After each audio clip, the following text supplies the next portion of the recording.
Well, it's a pleasure to welcome to the program the chairman of the House Committee on Oversight and Government Reform that was holding a field hearing in Fargo, North Dakota over the weekend. Darrel Issa, Congressman from California, with us. Mr. Chairman, nice to have you here. Well, thanks for having me on, and thanks for covering this. And, of course, we came out of Oklahoma City as part of this series on job creators, and particularly in the energy sector. What was these field hearings that you are doing specifically related to energy development and jobs? Talk a little bit about what you're hoping to accomplish here. What's the goal of these hearings? Well, every American, including the President of the United States, says that energy independence is critical, that America has this opportunity and we should seize it. So when we come out to the field, we come out to say, why are we not getting there faster? And, of course, constantly what we're hearing is if the states were allowed to do what they're doing, they do it faster. The federal government is consistently throwing roadblocks and red tape in the way, and taking back the specifics so that we can help bring that change into Washington is what we're here for.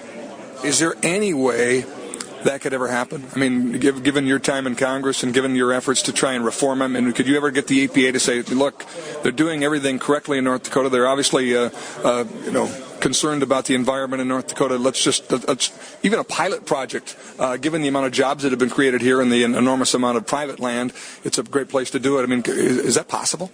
Well, it is possible, but remember, there's an expression, it takes an act of Congress. Well, with the EPA, it takes an act of Congress in order to tell them that they should have limits to their authority, particularly look at some of the crazy things we heard here today. It's something that you could take out from underneath your sink and drink or pour down the drain, and now the EPA says we want to regulate it and prohibit it. And you go, wait a second, you let it go down the drain into drinking water, but you're afraid it may go into hydraulic fracturing 10,000 feet below the ground because it might get into water.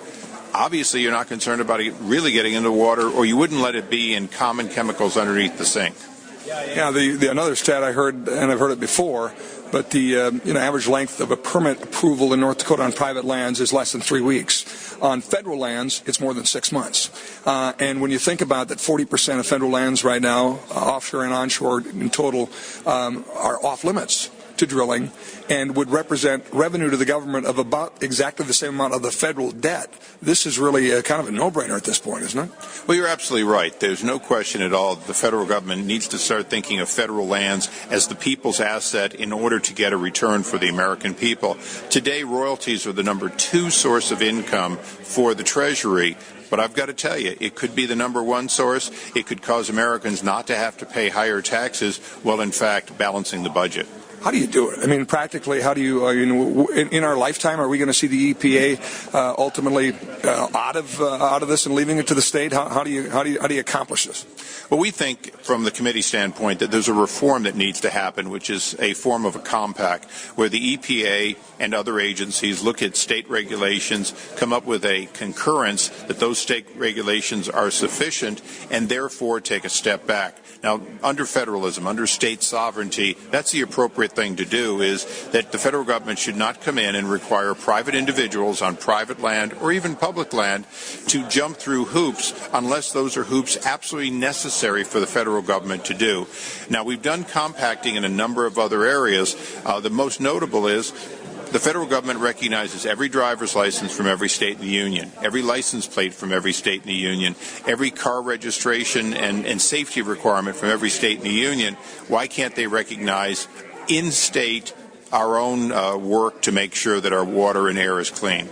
Seems like you have some pretty good allies in this effort. I look at Congressman Lankford, guy that was running a church camp in Oklahoma, with obviously a whole lot of common sense, is schooled up on energy issues incredibly. You have the congressman from Texas, another freshman. You had Rick Berg, North Dakota congressman, who hosted you in this hearing, another freshman. You finally got some allies, maybe to bust through some of the just incredible amount of regulatory bureaucracy in Washington, and actually get some change. You getting closer to getting all this done with some new help?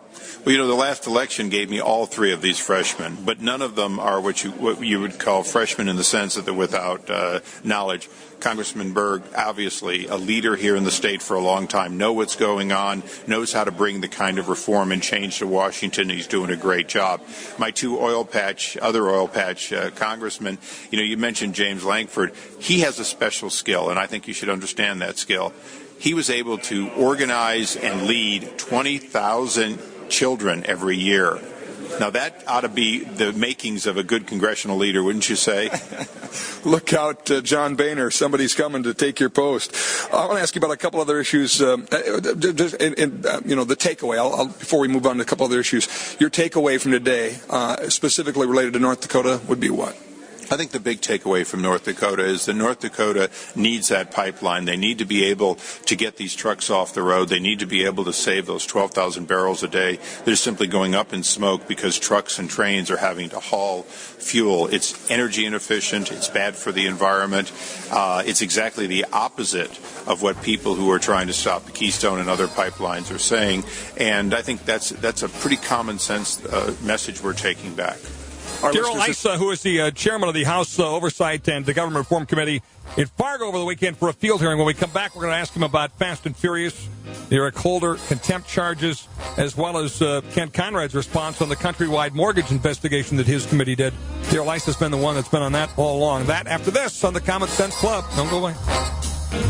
Quite closely, the government operation allowing guns to walk from Arizona to Mexico, and obviously outraged like you of the fact that led to the death of a border agent in Terry, and I've seen your tenacity in this effort, even though I know your original goal is for this to end. You wanted to end. It keeps getting extended mainly because of the foot dragging by the administration. Now we have a contempt charge in Congress. Where are we at with Fast and Furious? Where's this going? Well, it's regrettable that for the first time in history, the Attorney General has been found in contempt of Congress. It's regrettable that the President ordered the U.S. Attorney not to execute his obligation to take that to the grand jury and to deal with it. But in spite of all that regrettability, there are some good signs. One of them is that the FBI finally came clean on the other parts of the indictment, put out the names of the 4 other people that the Terry family and all of us want to see brought to justice, so that on both sides of the border there can be a genuine manhunt for these individuals. That was a good thing that came out, and I'm very happy they did, and I know the Terry family is. We have a solemn obligation not just to bring justice for Brian Terry's loss, but also for the hundreds of Mexicans who have been killed with these weapons, and ultimately for the hurt relationship with Mexico. Confidence and trust between our two nations was shaken by this devious plan. We need to make sure the Mexican government understands and the American people understand it'll never happen again, that we're taking steps to make sure that this kind of activity cannot happen, and if somebody breaks the law, we need to hold them accountable much quicker. Are you confident this issue is understood well enough by the average American voter out there? And, many people have called this the Obama administration's Watergate as an example, and just the sheer decision-making process that would allow this to happen. I mean, it seems to me it doesn't get the attention it should. Well, I think where most people have a problem is when you look at Watergate, we understand spying on your political enemy. When you look at Iran-Contra, you understand trying to get money to the freedom fighters in South America. When you look at this, you can find no logical reason for this strategy. This strategy was never going to work. It was never going to help roll up crime gang bosses in Mexico. So it defies common sense. And I think that's what makes it hard for people to understand that this was so dumb, so wrong. And then ultimately, when they're covering it up, the question always is, why are they covering up something that even the president, even the attorney general has said is fatally flawed and really, really stupid? Well, then why not be honest about how it came to pass and who was responsible? It looked to me, based on your investigation, there's things that I could logically point to the answer to that question of why is really a political motivation to try and further additional gun regulations, further restraints on the Second Amendment. Is that a fair reading of what you've unearthed? Well, that is one of the conclusions people reach because we can't reach any other logical conclusion. Our goal on the committee is to get to the truth. What we want to do is get to the people responsible, ultimately have them before sworn testimony so that we can ask them that question. And the question is, what were you thinking? Last question, I want to ask you about another investigation, the countrywide mortgage thing, which you've spent a lot of time trying to get to the bottom of, and obviously everybody listening would be able to say the housing crisis played a role in our current economic condition, and when you have a company obviously trying to buy influence with members of Congress with sweetheart deals and loans, we ought to get to the bottom of it. Are we to the bottom of it? Do we know definitively what happened now? We do. Our final investigative report made it very clear that Angelo Mazzillo and the team of people he put together conspired to influence not just members of Congress, but vast amounts of staff at the House and Senate, but then also over at Freddie and Fannie. They provided incredible discounts in some cases, more often to staff who could quietly and behind the scenes help them than to members of Congress. And it's now a question of why is Angelo Mozillo sitting there, a free man, having paid a fine for SEC violations and never having been brought to justice for what clearly was his attempt to use corporate dollars to in fact influence for his benefit and to the detriment of everyone else in America policy related to loans backed by the federal government. What do you say to Senator Kent Conrad, who hails from North Dakota, and other members who've been, a subject to this investigation that, A, I didn't know I was getting preferential treatment, and in the case of Senator Conrad, he says, hey, the Senate Ethics Committee looked at that, they didn't find anything wrong. Well, shame on the Senate Ethics Committee. I think that they didn't do their job because even if it's all true under certain ethics rules, there should be a change in the ethics rules to make it much more compelling to do what Congressman Pete Sessions in our investigation did. When he was offered a loan, he was getting a countrywide loan, he sent through a memorandum saying, I want no special deal. Even though you've got this unit handling this, I want exactly what anyone else would get. And he said it in writing. And ultimately, we saw his loan. His loan was ordinary and customary. But that wasn't true in the case of Conrad or Dodd or a number of others. They got significantly discounted benefits to them. They saved a lot of money. Now, maybe they didn't know, but the ethics should be changed for members of the House and the Senate to make it clear we have an obligation not just to not know, but to make sure that we're getting what every other American gets and nothing better. And do you believe that it's fair to connect the dots to that kind of behavior and ultimately what led to the housing crisis? I absolutely do. There's no question both the influence with Senate staff and activities at Freddie and Fannie, along with, by the way, other lobby organizations, caused Congress not to act and not to act in the best interest of the American people. And every day we continue to have losses at Freddie and Fannie. We're now over $140 billion. And this, by the way, isn't the TARP loan. This is money we'll never get back. So this is an ongoing crisis when it comes to the American taxpayer still paying the price for bad loans and loans that, although we can talk about the individuals who walked away from their loans, my job is to talk about Congress and regulators walking away from their responsibilities. Is the countrywide investigation done? I know at one point MSNBC reported that there was a federal Justice Department investigation. Is that still ongoing? Is that one done? Are there others?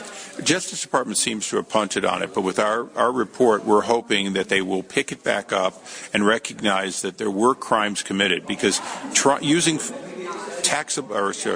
corporate dollars in order to buy influence is prohibited. And clearly these people attempted to do it. The recipients may or may not be guilty of a crime, depending upon the case, but there's no question that Angelo Mozillo and his team at Countrywide used a technique that was specifically illegal. Congressman Issa, Mr. Chairman, appreciate very much your time in North Dakota today and visiting with our listeners. Very good to be in North Dakota again. Darrel Issa, the chairman of the House Government Oversight and Reform Committee, at a field hearing at NDSU over the weekend, which was related mainly to regulation of the oil and gas industry and getting an understanding of what kind of job creations come from it, how the federal government can better understand those policies and reform itself, go to work on it. But we had to ask him about Countrywide, and he's pretty stern on that point, saying the Senate Ethics Committee blew it, and there ought to be a resurrected federal Justice Department investigation on it. Congressman Rick Berg, when we come back.